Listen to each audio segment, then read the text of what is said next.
So part two. So yeah, Jerry Springer exposed everybody. He exposed everybody, and it remind if you're a fan of South Park or Family Guy, he was the real life version of that.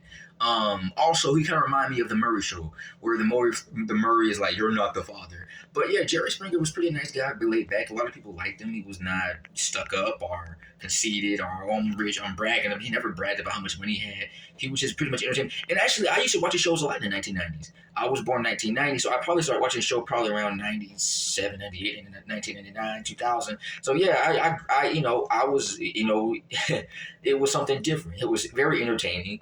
And for 30 minutes, you were entertained. You would see people fight. A lot of people said for years that it was fake. For decades, for years, decades, generations, people, so it's the show.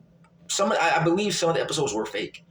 A lot of people tried to sue Jerry Springer because they were exposed or they were fairly humiliated or something.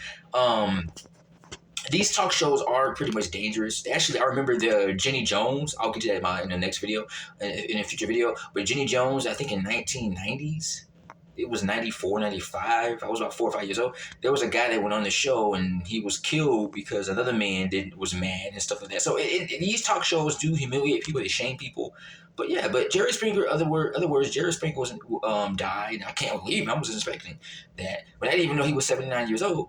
But he just died. I think they say he had some kind of disease, a medical condition which causes death. But he was old. He was he was an old guy. He was almost in his 80s. So yeah, he did he lived a pretty crazy life when he met a lot of crazy people, and he seemed so normal. He was always a nice guy with the glasses and kind of dorky looking guy. But yeah, he was always he was always the guy that brought on eccentric, weird, crazy, dysfunctional families on his show, and that was cool.